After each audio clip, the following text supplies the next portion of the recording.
അപ്പോൾ ഇഫ്താർ സ്നാക്കിനൊക്കെ നമ്മൾ യൂസ് ചെയ്യുന്ന സമൂസ ഷീറ്റും സ്പ്രിംഗ് റോൾ ഷീറ്റൊക്കെ എളുപ്പത്തിൽ വീട്ടിൽ തയ്യാറാക്കാൻ പറ്റുന്ന ഒരു റെസിപ്പി ആയിട്ടാണ് ഞാൻ വന്നിട്ടുള്ളത്. അപ്പോൾ നമുക്ക് സിമ്പിളായിട്ട് അത് വീട്ടിൽ തയ്യാറാക്കാം. അതിന് വേണ്ടി മൈദ, ഉപ്പും വെള്ളവും ചേർത്ത് നന്നായിട്ടൊന്ന് കുഴച്ചെടുക്കാം.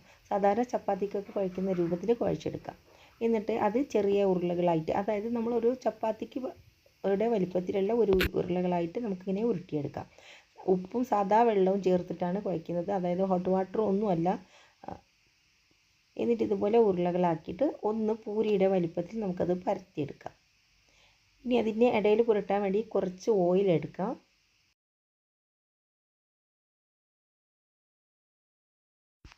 ഇതിനിടയിൽ തൂവി കൊടുക്കാൻ വേണ്ടി നമുക്ക് കുറച്ച് മൈദപ്പൊടിയും കൂടി വേണം. ഇനി ഈ ഓരോ ഉരുളകൾ എടുത്തിട്ട് ഒരു മീഡിയം സൈസുള്ള ഒരു പൂരിയായിട്ട് പരത്തിയെടുക്കണം കേട്ടോ.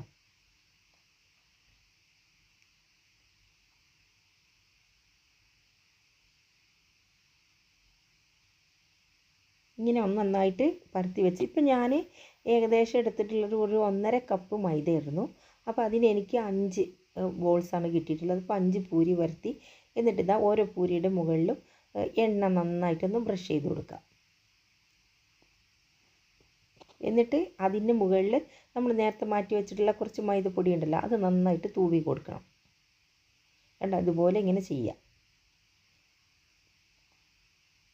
എന്നിട്ട് ഒന്നിൻ്റെ മുകളിൽ ഒന്നായിട്ട് ഇങ്ങനെ വെച്ച് കൊടുക്കുക. അപ്പോൾ ഒരു പൂരി താഴെ വെച്ച് അതിന് മുകളിൽ ഒരു പൂരിയും കൂടി വെച്ച് കൊടുക്കുക. പക്ഷേ എണ്ണയും ഈ മൈദയും ഇടാൻ മറക്കരുത് കേട്ടോ, അല്ലാതെ ഒട്ടിപ്പോവും.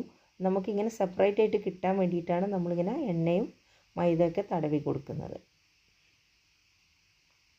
ഈ മൈദ ഇല്ലെങ്കിൽ കോൺഫ്ലവർ ചേർത്ത് കൊടുത്താലും മതി. അപ്പോൾ ഇപ്പം ഞാൻ ഒരു 5 പൂരി വെച്ചിട്ടാണ് ഒരുമിച്ച് പരത്തുന്നത്. 5, 6 ഒക്കെ ആയിട്ട് നമുക്കിങ്ങനെ എത്രയും വേണമെങ്കിൽ പരത്തിയെടുക്കാം. പക്ഷെ നമുക്ക് കുറച്ചും കൂടെ ഈസി ആയിട്ട് അത് ഇളക്കിയെടുക്കാം. നമുക്കൊരു 4, 5 പൂരി വെച്ചിട്ട് ചെയ്യുന്നതായിരിക്കും നല്ലത്. നമുക്ക് കൂടുതൽ ക്വാണ്ടിറ്റി ഉണ്ടെങ്കിൽ അതുപോലെ തന്നെ 5, 6 വെച്ചിട്ട് പൂരി ഒന്നിന് മുകളിൽ 5, 6 പൂരി വെച്ചിട്ട് ഇങ്ങനെ പരത്തിയെടുക്കാം. അപ്പോൾ ഇതിങ്ങനെ സ്ക്വയർ ഷേപ്പിലാണ് പരത്തിയെടുക്കുന്നത്. എന്നിട്ട് ഇതുപോലെ നടുവിലൊന്ന് കട്ട് ചെയ്ത് കൊടുക്കുക.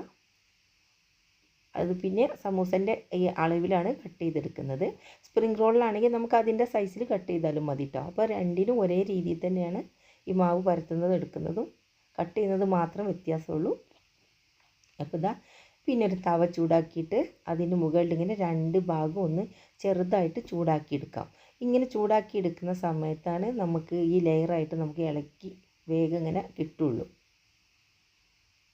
അതിനാണ് ചെറുതായിട്ട് ചൂടാക്കിയാൽ മതി, ഒത്തിരി മൂപ്പായി പോകരുത് കേട്ടോ. ആ കളർ ചേഞ്ച് ജസ്റ്റ് ആകുമ്പോൾ നമുക്ക് എടുക്കാം. കണ്ടോ, അപ്പോൾ ഇതുപോലെ ഇങ്ങനെ ഓരോ ലെയറായിട്ട് നമുക്കിങ്ങനെ വേഗം അത് തന്നെ ഇങ്ങനെ ഇളകി വരും. അപ്പോൾ എത്ര സിമ്പിളാണല്ലേ. അപ്പോൾ ഇനിയൊക്കെ നമ്മൾ കടയിൽ പോയിട്ട് അത് വാങ്ങേണ്ട ആവശ്യമൊന്നുമില്ല. നമുക്കിപ്പോൾ വീട്ടിൽ ഇല്ലാത്ത സമയത്താണെങ്കിൽ പെട്ടെന്ന് നമുക്ക് വീട്ടിൽ മൈദയൊക്കെ എപ്പോഴും ഉണ്ടാകുന്ന സാധനമാണല്ലോ. അപ്പോൾ അത് ഇതുപോലെ അങ്ങ് ഉണ്ടാക്കി നോക്കിയാൽ മതി. നല്ല ക്രിസ്പി ആയിട്ടുള്ള സമൂസ ആയിരിക്കും.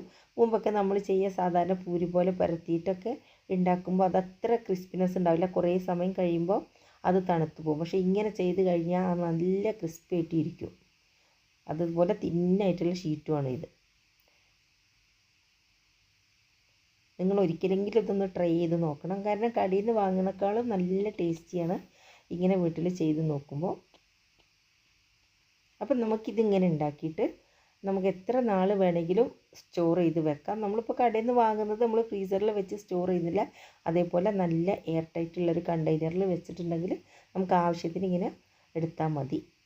കണ്ടോ, ഇതുപോലെ ചെയ്ത് വെച്ചാൽ മതി. അപ്പോൾ ഇനി റമദാനൊക്കെ വരുവാണല്ലോ, അപ്പോൾ നമുക്ക് ഒരുപാട് ഉപയോഗിക്കുന്നതാണ് ഈ സ്പ്രിംഗ് റോളിൻ്റെ ഷീറ്റും അതുപോലെ തന്നെ സമൂസൻ്റെ ഷീറ്റൊക്കെ. അപ്പോൾ ഇവിടെ ഞാൻ ഓൾറെഡി ഫില്ലിങ് ഉണ്ടാക്കി വെച്ചിട്ടാണ് സമൂസക്ക്. അപ്പോൾ ഇതുപോലെ കോണാക്കി മടക്കിയെടുക്കാം. ഇത് ഉണ്ടാക്കുന്നത് അങ്ങനെ അറിയാത്തവരൊക്കെ ഉണ്ടാവും. അപ്പോൾ ഒരു കോൺ ഷേപ്പിൽ തന്നെ ഇതിങ്ങനെ മടക്കിയെടുക്കാൻ ശ്രമിക്കും. അപ്പോൾ ഇതിൽ വീഡിയോ കാണിച്ചിട്ടുണ്ട്, ക്ലിയർ ആയിട്ടുണ്ടാവുമെന്ന് വിചാരിക്കുന്നു. കണ്ടോ, അതുപോലെ എന്നിട്ട് മൈദൻ്റെ ഒരു ചെറിയ പേസ്റ്റിലാക്കി ഒട്ടിച്ചു കൊടുത്താൽ മതി സൈഡിലൊക്കെ.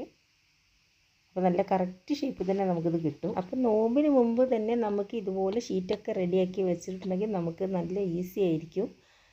ഇതിപ്പോൾ ഞാൻ നിങ്ങൾക്കൊന്ന് ഫ്രൈ ചെയ്ത് കാണിക്കാം. അപ്പോൾ എത്രത്തോളം അത് ക്രിസ്പി ആണെന്നുള്ളത് അപ്പോൾ നിങ്ങൾക്ക് മനസ്സിലാവും. അപ്പോൾ ഇതേ രീതിയിൽ തന്നെയാണ് സ്പ്രിംഗ് റോൾ ഉണ്ടാക്കുന്നത്. അപ്പോൾ ഇപ്പം നമ്മൾ സമൂസക്ക് നീളത്തിലാണ് ഇതിങ്ങനെ കട്ട് ചെയ്തത്.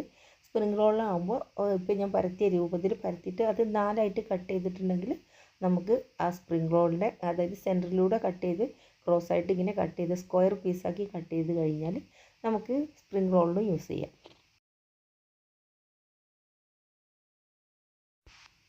അപ്പോൾ ഇന്നത്തെ ഈ വീഡിയോ നിങ്ങൾക്ക് ഇഷ്ടമായി എന്ന് വിശ്വസിക്കുന്നു. ഇഷ്ടമായിട്ടുണ്ടെങ്കിൽ തീർച്ചയായിട്ടും ലൈക്ക് ചെയ്യുക, കമൻറ്റ് ചെയ്യുക. അപ്പോൾ ഇനി അടുത്തൊരു വീഡിയോയിൽ കാണും വരെ ബൈ.